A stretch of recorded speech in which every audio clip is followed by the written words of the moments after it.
നമസ്കാരം, ചിലഞ്ചറാപ്പിന്റെ യൂട്യൂബ് ചാനലിലേക്ക് എല്ലാവർക്കും സ്വാഗതം. നമ്മൾ ഇന്ന് ഡിസ്കസ് ചെയ്യാൻ പോകുന്നത് വീക്ക്ലി കറണ്ട് അഫയേഴ്സ് ആണ്. ജൂലൈ ലാസ്റ്റ് വീക്കിലെ കറണ്ട് അഫയേഴ്സ് ആണ് നമ്മൾ ഇവിടെ ഡിസ്കസ് ചെയ്യാൻ പോകുന്നത്. ജൂലൈ 19 മുതൽ 25 വരെയുള്ള ദിവസങ്ങളിലെ കറണ്ട് അഫയേഴ്സ് ആണ് നമ്മൾ ഇന്ന് ഇവിടെ ഡിസ്കസ് ചെയ്യാൻ പോകുന്നത്.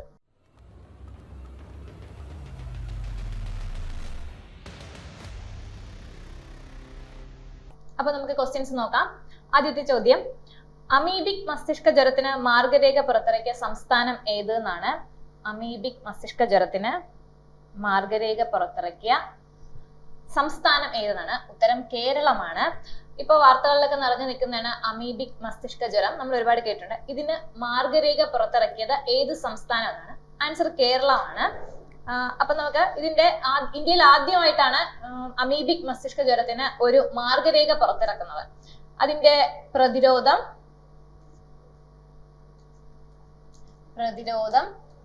ചികിത്സ, രോഗനിർണയം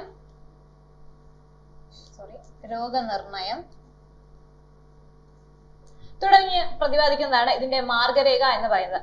അമീബിക് മസ്തിഷ്ക ജ്വരത്തിന് മാർഗരേഖ പുറത്തിറക്കിയ സംസ്ഥാനം കേരളമാണ്. ഇന്ത്യയിൽ ആദ്യമായിട്ടാണ് ഈ അസുഖത്തിന് ഒരു മാർഗരേഖ പുറത്തിറക്കുന്നത്. അതിന്റെ പ്രതിരോധം എങ്ങനെ, ചികിത്സ എങ്ങനെ, രോഗനിർണയം എങ്ങനെ, ഇതൊക്കെയാണ് ഇതിൽ പ്രതിപാദിക്കുന്നത്. നമുക്ക് രണ്ടാമത്തെ ക്വസ്റ്റ്യനിലേക്ക് പോകാം. 2024 ജൂലൈയിൽ നിപ്പ വൈറസ് ബാധിച്ച് മരണം സ്ഥിരീകരിച്ച കേരളത്തിലെ ജില്ല ഏത്? ഉത്തരം മലപ്പുറമാണ്. നമ്മൾക്ക് ന്യൂസിൽ കണ്ടതാണ്. 2024 ജൂലൈയിൽ നിപ്പ വൈറസ് ബാധിച്ച് മരണം സ്ഥിരീകരിച്ച കേരളത്തിലെ ജില്ല മലപ്പുറമാണ്. മലപ്പുറത്ത് പാണ്ടിക്കാട് പഞ്ചായത്താണ്. മലപ്പുറത്തെ പാണ്ടിക്കാട് പഞ്ചായത്തിലാണ് നിപ്പ വൈറസ് ബാധിച്ചത്. ഇത് 5ാം തവണയാണ് കേരളത്തിൽ ബാധിക്കുന്നത്. 2024 ജൂലൈയിൽ നിപ്പ വൈറസ് ബാധിച്ച് മരണം സ്ഥിരീകരിച്ച കേരളത്തിലെ ജില്ല മലപ്പുറമാണ്. മലപ്പുറത്തെ പാണ്ടിക്കാട് പഞ്ചായത്തിലാണ് ഇത് ബാധിക്കുന്നത്. ഹെനിപ്പ വൈറസ് ജനുസിൽപ്പെട്ട പാരമിക്സോ വിർഡോ എന്ന് പറയുന്ന വിഭാഗത്തിൽപ്പെട്ട RNA വൈറസുകളാണ് ഇതിന് രോഗകാരികൾ. ഇപ്പോൾ 2024 ജൂലൈയിൽ നിപ്പ വൈറസ് ബാധിച്ച് മരണം സ്ഥിരീകരിച്ച കേരളത്തിലെ ജില്ല മലപ്പുറമാണ്. അടുത്ത ക്വസ്റ്റ്യനിലേക്ക് പോവാം. ഓൾ ഇന്ത്യ ഫുട്ബോൾ ഫെഡറേഷന്റെ പുതിയ സെക്രട്ടറി ജനറൽ ആരാണ്? ഉത്തരം P. അനിൽകുമാർ ആണ്. അദ്ദേഹം നിലവിലെ കേരള ഫുട്ബോൾ ഫെഡറേഷന്റെ സെക്രട്ടറി കൂടെയാണ്. അപ്പൊ ഓൾ ഇന്ത്യ ഫുട്ബോൾ ഫെഡറേഷന്റെ പുതിയ സെക്രട്ടറി ജനറൽ ആരെന്ന് ചോദിച്ചാല് P. അനിൽകുമാർ ആണ്. അദ്ദേഹം കേരള ഫുട്ബോൾ ഫെഡറേഷന്റെ ഇപ്പോഴത്തെ നിലവിലെ സെക്രട്ടറി കൂടെയാണ്. ഇത് കൂടാതെ ഓൾ ഇന്ത്യ ഫുട്ബോൾ ഫെഡറേഷന്റെ നിലവിലെ പ്രസിഡന്റ് ആരെന്ന് ചോദിച്ചാല് Kalyan Chaubey. All India football ഫെഡറേഷന്റെ നിലവിലെ പ്രസിഡന്റ് ആരെന്ന് ചോദിച്ചാൽ കല്യാൺ ചൗബെയാണ്. ഓൾ ഇന്ത്യ ഫുട്ബോൾ ഫെഡറേഷന്റെ നിലവിലെ സെക്രട്ടറി ആരെന്ന് ചോദിച്ചാൽ P. അനിൽകുമാർ ആണ്. അദ്ദേഹം നിലവിലെ കേരള ഫുട്ബോൾ ഫെഡറേഷന്റെ സെക്രട്ടറി കൂടെയാണ്. അപ്പൊ നമുക്ക് ഒന്നുകൂടെ നോക്കാം. അമീബിക് മസ്തിഷ്ക ജ്വരത്തിന് മാർഗരേഖ പുറത്തിറക്കിയ സംസ്ഥാനം കേരളമാണ്. 2024 ജൂലൈയിൽ നിപ്പ വൈറസ് ബാധിച്ച് മരണം സ്ഥിരീകരിച്ച കേരളത്തിലെ ജില്ല മലപ്പുറമാണ്. മലപ്പുറം പാണ്ടിക്കാട് പഞ്ചായത്താണ്. ഓൾ ഇന്ത്യ ഫുട്ബോൾ ഫെഡറേഷന്റെ പുതിയ സെക്രട്ടറി ജനറൽ P. അനിൽകുമാർ ആണ്. ഇത്രയാണ് ഓർത്തിരിക്കേണ്ടത്. നമുക്ക് അടുത്ത ക്വസ്റ്റ്യനിലേക്ക് പോവാം. അടുത്ത ക്വസ്റ്റ്യൻ എന്ന് പറയുന്നത് 2024 പാരീസ് ഒളിമ്പിക്സിനോടനുബന്ധിച്ച് പോസ്റ്റൽ സ്റ്റാമ്പ് പുറത്തിറക്കിയ രാജ്യം. ഉത്തരം ഉക്രൈൻ ആണ്. ഉക്രൈൻ അത്ലറ്റുകളോട് ഐക്യദാർഢ്യം പ്രഖ്യാപിച്ചുകൊണ്ട് ഉക്രൈൻ ഭരണകൂടം പുറത്തിറക്കിയതാണ് പോസ്റ്റൽ സ്റ്റാമ്പുകൾ. അപ്പോൾ 2024 പാരീസ് ഒളിമ്പിക്സിനോടനുബന്ധിച്ച് പോസ്റ്റൽ സ്റ്റാമ്പ് പുറത്തിറക്കിയ രാജ്യം ഏതെന്ന് ചോദിച്ചാൽ ഉക്രൈൻ ആണ്. അപ്പൊ നമുക്കറിയാം 2024 പാരീസ് ഒളിമ്പിക്സ് ജൂലൈ 26 തൊട്ട് ഓഗസ്റ്റ് 11 വരെയാണ് പാരീസിൽ വെച്ച് നടക്കുന്നത്. അപ്പോൾ 2024 പാരീസ് ഒളിമ്പിക്സിനോടനുബന്ധിച്ച് പോസ്റ്റൽ സ്റ്റാമ്പ് പുറത്തിറക്കിയ രാജ്യം ഏതെന്ന് ചോദിച്ചാൽ ഉക്രൈൻ ആണ്. അടുത്ത ചോദ്യം, ലോക പൈതൃക സമിതി സമ്മേളനം 2024 വേദിയാണ്. ലോക പൈതൃക സമിതി സമ്മേളനം 2024 വേദിയാണ്. വേദി ന്യൂഡൽഹിയാണ്. ന്യൂഡൽഹിയിലെ പ്രഗതി മൈതാനിൽ വെച്ചാണ് ആദ്യമായിട്ടാണ് ഇന്ത്യയിലെ ലോക പൈതൃക സമിതി സമ്മേളനം നടക്കുന്നത്. അത് എവിടെ വെച്ചാണെന്ന് ചോദിച്ചാൽ ന്യൂഡൽഹിയിലെ പ്രഗതി മൈതാനിൽ വെച്ചാണ്. 46ാമത് സമ്മേളനമാണിത്. 46ാമത് ലോകത്തിലെ മൊത്തത്തില് 46ാമത് സമ്മേളനമാണ്. അതാണ് ഡൽഹിയിൽ വെച്ച് നടക്കുന്നത്, പ്രഗതി മൈതാനിൽ വെച്ചിട്ട്.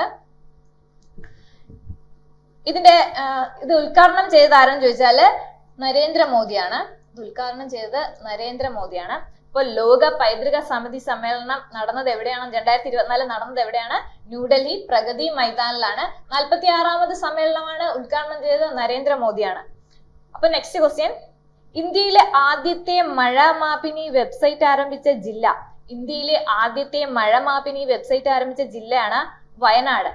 എന്തിനാണെന്ന് വെച്ചാൽ മഴയുടെ തോത് അളക്കാൻ വേണ്ടിയിട്ടാണ് മഴ മാപിനി വെബ്സൈറ്റ് ആദ്യമായിട്ട് വയനാട് ഭരണകൂടം തന്നെയാണ് ആദ്യമായിട്ട് മഴ മാപിനി വെബ്സൈറ്റ് ആരംഭിച്ചത്. ഇതിന്റെ വെബ്സൈറ്റ് DM സ്യൂട്ട് എന്നാണ് ഇതിന്റെ വെബ്സൈറ്റിന്റെ പേര്. അപ്പോൾ ഇന്ത്യയിലെ ആദ്യത്തെ മഴ മാപിനി വെബ്സൈറ്റ് ആരംഭിച്ച ജില്ല വയനാടാണ്. വയനാട് ഭരണകൂടം മഴയുടെ തോത് അളക്കാൻ വേണ്ടിയിട്ടാണ് ഈ വെബ്സൈറ്റ് രൂപീകരിച്ചിരിക്കുന്നത്. DM സ്യൂട്ട് എന്നാണ് ഈ വെബ്സൈറ്റിന്റെ പേര്. അടുത്ത ക്വസ്റ്റ്യൻ നോക്കാം. ചരിത്രത്തിൽ ആദ്യമായി ഒരു സ്റ്റേഡിയത്തിന് പുറത്ത് വെച്ച് ഉദ്ഘാടന ചടങ്ങുകൾ നടത്തുന്ന ഒളിമ്പിക്സ്. ചരിത്രത്തിൽ ആദ്യമായി ഒരു സ്റ്റേഡിയത്തിന് പുറത്ത് വെച്ച് ഉദ്ഘാടന ചടങ്ങുകൾ നടത്തുന്ന ഒളിമ്പിക്സ് ഏതാണെന്ന് വെച്ചാൽ ഇപ്പൊ നടക്കാൻ പോകുന്ന 2024 പാരീസ് ഒളിമ്പിക്സ് ആണ്. ഉത്തരം 2024 പാരീസ് ഒളിമ്പിക്സ് ആണ്. ചരിത്രത്തിൽ ആദ്യമായി സ്റ്റേഡിയത്തിന് പുറത്ത് വെച്ച് ഉദ്ഘാടന ചടങ്ങുകൾ നടത്തുന്ന ഒളിമ്പിക്സ് 2024 പാരീസ് ഒളിമ്പിക്സ് ആണ്. സെയിൻ നദിയിൽ വെച്ചിട്ടാണ്. പാരീസിലുള്ള സെയിൻ നദിയിൽ വെച്ചിട്ടാണ് ഉദ്ഘാടനങ്ങൾ നടക്കുന്നത്. ഒന്ന് രണ്ട് മത്സരങ്ങൾ നടക്കുന്നത് സെയിൻ നദിയുടെ തീരത്ത് വെച്ചിട്ടാണ്. അപ്പൊ ഒന്നുകൂടെ നോക്കാം. 2024 പാരീസ് ഒളിമ്പിക്സിനോടനുബന്ധിച്ച് പോസ്റ്റൽ സ്റ്റാമ്പ് പുറത്തിറക്കിയ രാജ്യം ഉക്രൈനാണ്. ഉക്രൈൻ അത്ലറ്റുകളോട് ഐക്യദാർഢ്യം പ്രഖ്യാപിച്ചുകൊണ്ടാണ് ഉക്രൈൻ പോസ്റ്റൽ സ്റ്റാമ്പുകൾ പുറത്തിറക്കിയിരിക്കുന്നത്. ലോക പൈതൃക സമിതി സമ്മേളനം 2024 വേദി ന്യൂഡൽഹിയാണ്. ന്യൂഡൽഹിയിലെ പ്രഗതി മൈതാനിൽ വെച്ചിട്ട് ആണ് നടന്നത്. 46ാമത് സമ്മേളനമാണ്. ഉദ്ഘാടനം ചെയ്തത് നരേന്ദ്രമോദിയാണ്. ഇന്ത്യയിലെ ആദ്യത്തെ മഴ മാപിനി വെബ്സൈറ്റ് ആരംഭിച്ച ജില്ല വയനാടാണ്. മഴയുടെ തോത് അളക്കുന്നതിന് വേണ്ടിയിട്ടാണ്. DM സ്യൂട്ട് എന്നാണ് അതിന്റെ വെബ്സൈറ്റിന്റെ പേര്. അടുത്ത ചോദ്യം, ചരിത്രത്തിൽ ആദ്യമായി ഒരു സ്റ്റേഡിയത്തിന് പുറത്ത് വെച്ച് ഉദ്ഘാടന ചടങ്ങുകൾ നടത്തുന്ന ഒളിമ്പിക്സ് 2024 പാരീസ് ഒളിമ്പിക്സ് ആണ്. സെയിൻ നദിക്കരയിൽ വെച്ചിട്ടാണ്. സെയിൻ നദിക്കരയിൽ വെച്ചിട്ട് കുറച്ച് മത്സരങ്ങളും നടക്കുന്നുണ്ട്. ഉദ്ഘാടനം നടക്കുന്നത് സെയിൻ നദിയിൽ വെച്ചിട്ടാണ്. അടുത്ത ചോദ്യത്തിലേക്ക് പോവാം. 2024 അന്താരാഷ്ട്ര ഹോക്കിയിൽ നിന്ന് വിരമിക്കൽ പ്രഖ്യാപിച്ച മലയാളി താരം. 2024 അന്താരാഷ്ട്ര ഹോക്കിയിൽ നിന്ന് വിരമിക്കൽ പ്രഖ്യാപിച്ച മലയാളി താരം. ശ്രദ്ധിക്കുക, അന്താരാഷ്ട്ര ഹോക്കിയിൽ നിന്നാണ്. ഉത്തരം PR ശ്രീജേഷ് ആണ്. നമുക്ക് എല്ലാവർക്കും അറിയാം PR ശ്രീജേഷ് നമ്മുടെ നിലവിലെ ദേശീയ ഫുട്ബോൾ ഹോക്കിയുടെ ഗോൾ കീപ്പർ ആണ്. അപ്പോൾ 2024 അന്താരാഷ്ട്ര ഹോക്കിയിൽ നിന്നാണ് അദ്ദേഹം വിരമിക്കൽ പ്രഖ്യാപിച്ചത്. 2024 അന്താരാഷ്ട്ര ഹോക്കിയിൽ നിന്ന് വിരമിക്കൽ പ്രഖ്യാപിച്ച മലയാളി താരം ആരെന്ന് ചോദിച്ചാൽ PR ശ്രീജേഷ് ആണ്. അദ്ദേഹം ദേശീയ ഹോക്കി ടീമിന്റെ ഗോൾ കീപ്പർ കൂടെയാണ്. കഴിഞ്ഞ വർഷങ്ങളിൽ ഒളിമ്പിക്സ് മെഡലൊക്കെ നേടിയിട്ടുണ്ട്. അടുത്ത ചോദ്യത്തിലേക്ക് പോവാം. തുടർച്ചയായി ഏറ്റവും കൂടുതൽ ബജറ്റ് അവതരിപ്പിച്ച ഇന്ത്യൻ വനിതാ ധനകാര്യ മന്ത്രി. വളരെ ഇമ്പോർട്ടന്റ് ആയിട്ടുള്ള ക്വസ്റ്റ്യൻ ആണ്, ശ്രദ്ധിക്കുക. തുടർച്ചയായി ഏറ്റവും കൂടുതൽ ബജറ്റ് അവതരിപ്പിച്ച ഇന്ത്യൻ വനിതാ ധനകാര്യ മന്ത്രിയാണ്. തുടർച്ചയായി എന്നുള്ള വാക്ക് ശ്രദ്ധിക്കുക. തുടർച്ചയായിട്ട് അപ്പൊ ഉത്തരവാണ് നിർമ്മല സീതാരാമൻ ആണ്. തുടർച്ചയായി ഏറ്റവും കൂടുതൽ ബജറ്റ് അവതരിച്ച ഇന്ത്യൻ വനിതാ ധനകാര്യ മന്ത്രി നിർമ്മല സീതാരാമൻ ആണ്. 7 തവണയാണ് തുടർച്ചയായിട്ട്. ഇതിനു മുന്നേ മൊറാർജി ദേശായി 6 തവണ, അദ്ദേഹത്തിന്റെ റെക്കോർഡാണ് മറികടന്നത്. മൊറാർജി ദേശായി 6 തവണയാണ് തുടർച്ചയായിട്ട് അവതരിപ്പിച്ചത്. ഇപ്പൊ അത് മറികടന്നിട്ടാണ് നിർമ്മല സീതാരാമൻ എത്രയായത്? 7 തവണയായത്. ഏറ്റവും കൂടുതൽ ബജറ്റ് അവതരിപ്പിച്ചത് ആരാണെന്ന് ചോദിച്ചാൽ മൊറാർജി ദേശായി ആണ്.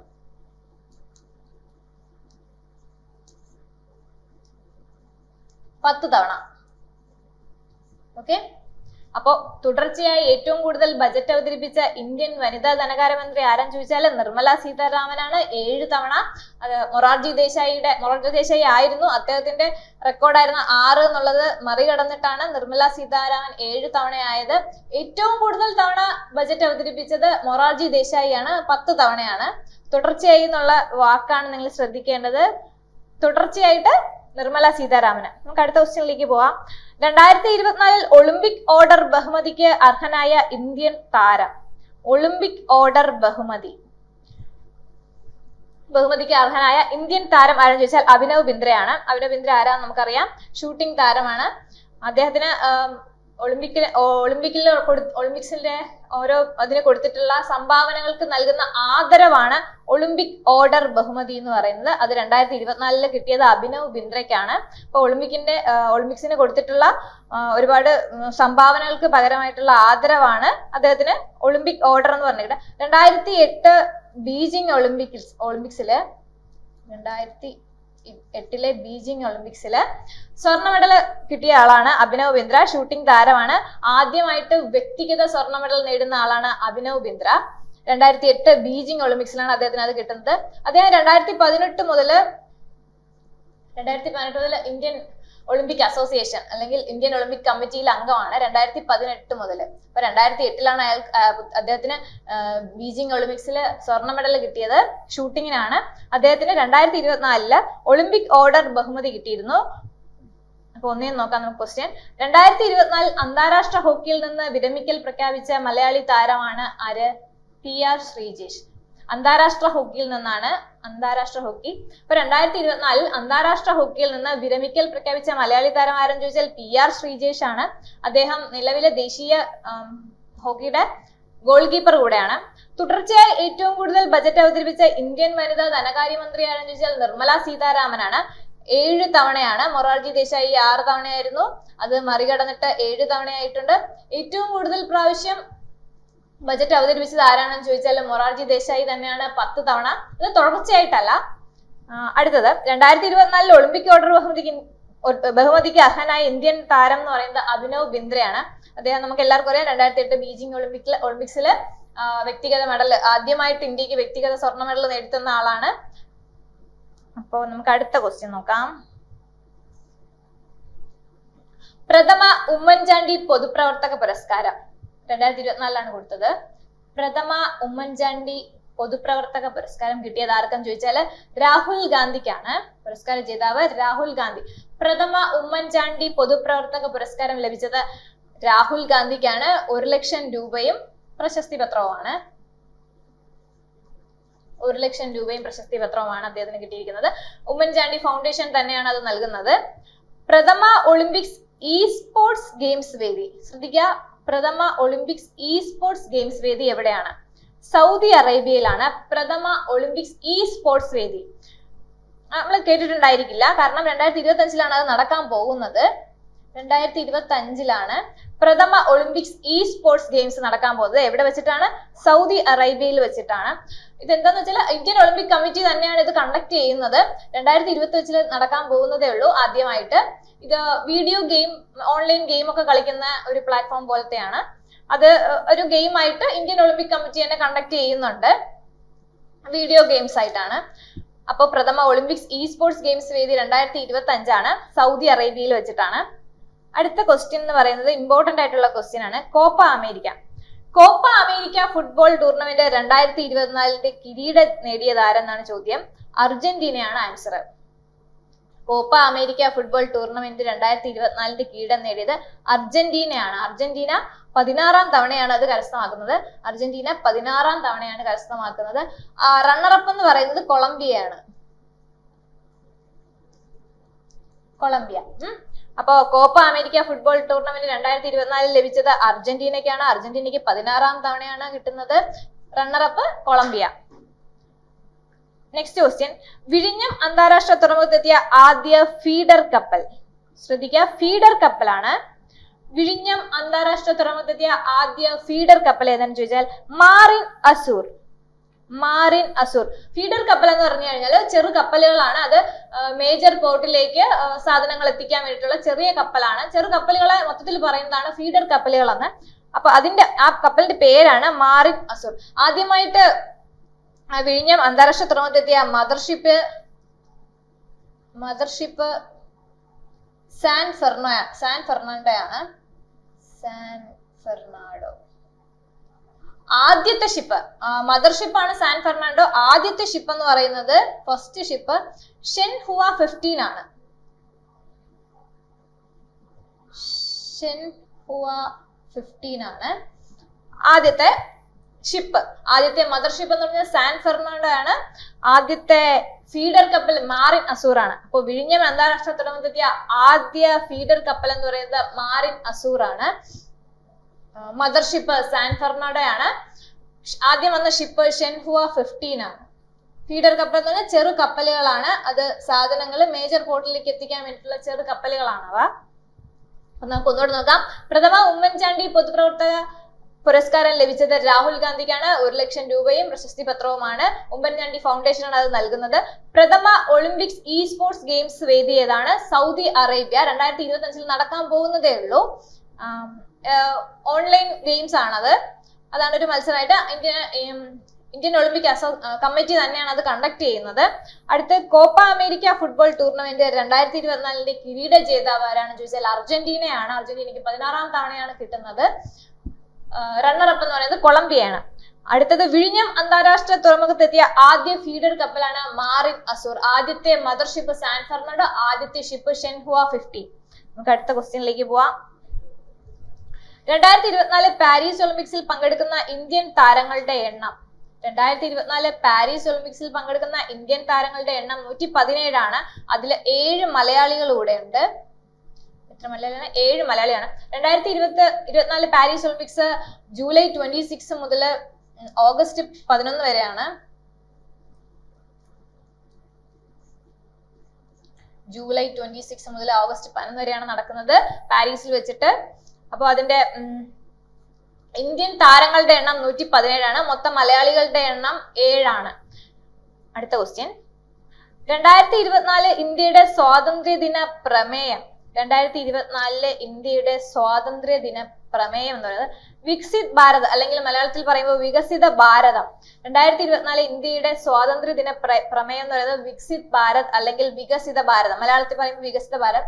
78ാമത് സ്വാതന്ത്ര്യ ദിനമാണ് നമ്മൾ ആഘോഷിക്കാൻ പോകുന്നത്. 78ാമത്. 77 വർഷങ്ങൾ പൂർത്തിയായി കഴിഞ്ഞു. ഇനി 78ാമത്തതാണ്. 2024 സ്വാതന്ത്ര്യ ദിന പ്രമേയം എന്താണ്? വികസിത് ഭാരത്, വികസിത ഭാരതം. 78ാമതാണ്. അടുത്ത ക്വസ്റ്റ്യൻ. ഇന്ത്യക്ക് പുറത്തെ ആദ്യത്തെ ജനൌഷധി കേന്ദ്രം ആരംഭിച്ചത് എവിടെ? ആദ്യത്തെ ജനൌഷധി കേന്ദ്രം ഇന്ത്യക്ക് പുറത്ത് മൗറീഷ്യസ് ആണ് ആൻസർ. മൗറീഷ്യസ്. ജനൌഷധി എന്ന് പറഞ്ഞാല് മരുന്നുകള് മിതമായ നിരക്കില് ജനങ്ങളിലേക്ക് എത്തിക്കുക എന്നുള്ള ഒരു ഇതിനായിട്ട് കേന്ദ്ര സർക്കാർ ആവിഷ്കരിച്ച ഒരു പദ്ധതിയാണ് ജനൌഷധി കേന്ദ്രം. നിങ്ങൾ കണ്ടിട്ടുണ്ടാവും, മെഡിക്കൽ സ്റ്റോർ പോലെ. ഇന്ത്യക്ക് പുറത്ത് ആദ്യത്തെ ജനൌഷധി കേന്ദ്രം ആരംഭിച്ചത് മൗറീഷ്യസിലാണ്. ഇനി അടുത്ത ചോദ്യം. ഇന്ത്യയുടെ പുതിയ പുരുഷ 2020 ക്രിക്കറ്റ് ടീം ക്യാപ്റ്റൻ ആരാണ്? സൂര്യകുമാർ യാദവ് ആണ്. ശ്രീലങ്കൻ പര്യടനത്തിന് വേണ്ടിയിട്ടാണ് അദ്ദേഹത്തിനെ പുതിയ ക്രിക്കറ്റ് ടീം ക്യാപ്റ്റൻ ആക്കിയത്. അപ്പൊ ഇന്ത്യയുടെ പുതിയ പുരുഷ 2020 ക്രിക്കറ്റ് ടീം ക്യാപ്റ്റൻ ആരാണ്? സൂര്യകുമാർ യാദവ് ആണ്. രോഹിത് ശർമ്മ ആയിരുന്നു, ഇപ്പൊ മാറി സൂര്യകുമാർ യാദവ് ആയിട്ടുണ്ട്.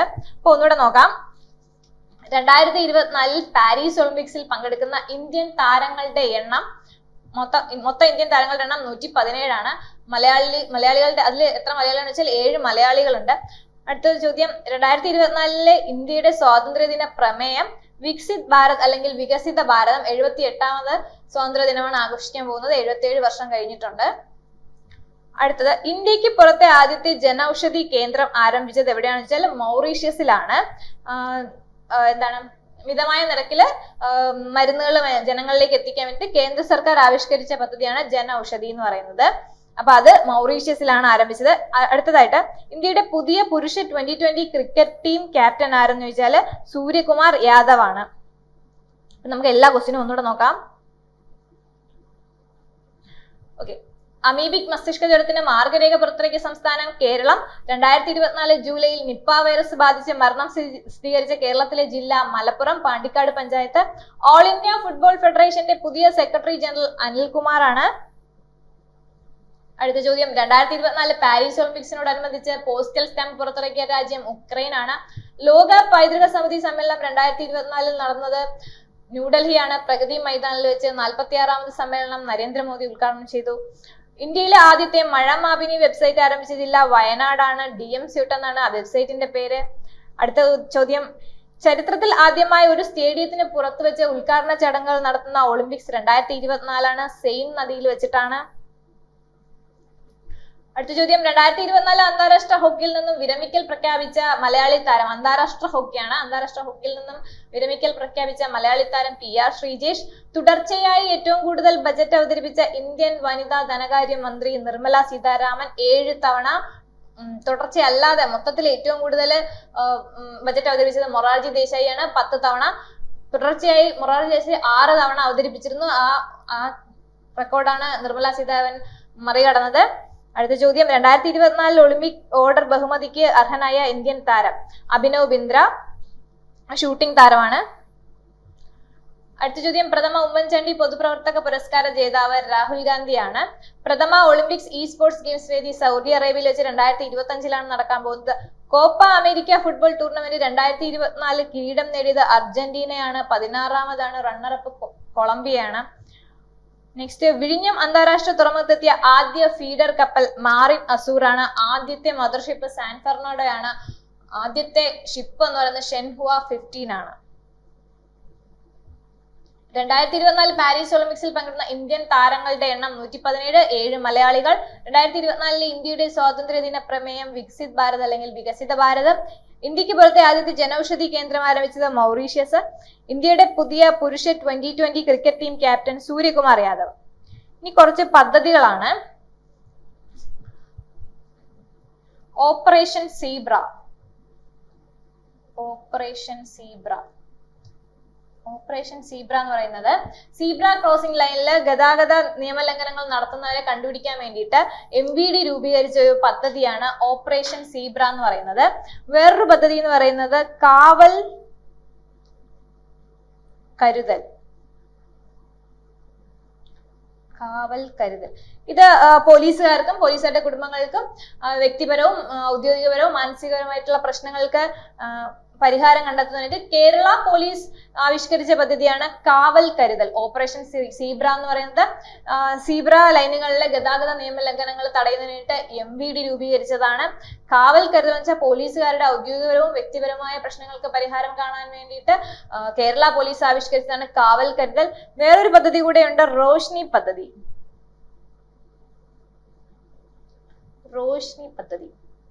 അത് എറണാകുളം ഭരണകൂടമാണ് അത് ആവിഷ്കരിച്ചിരിക്കുന്നത്. എന്തിനു വേണ്ടിയാണെന്ന് ചോദിച്ചാൽ അന്യ സംസ്ഥാന തൊഴിലാളികളുടെ മക്കളെ പഠിപ്പിക്കുന്നതിനും അവരുടെ മക്കളെ മലയാളം പഠിപ്പിക്കുന്നതിനും വേണ്ടിയിട്ടാണ്.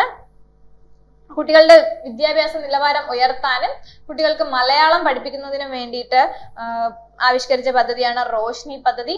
സീബ്ര പദ്ധതി എന്ന് പറയുമ്പോൾ ഓപ്പറേഷൻ സീബ്ര ഗതാഗത നിയമങ്ങൾക്ക് വേണ്ടിയിട്ടാണ്. സീബ്ര ലൈനിൽ നടത്തുന്ന നിയമലംഘനങ്ങൾ കണ്ടുപിടിക്കുന്നതിന് MVD ആണ്.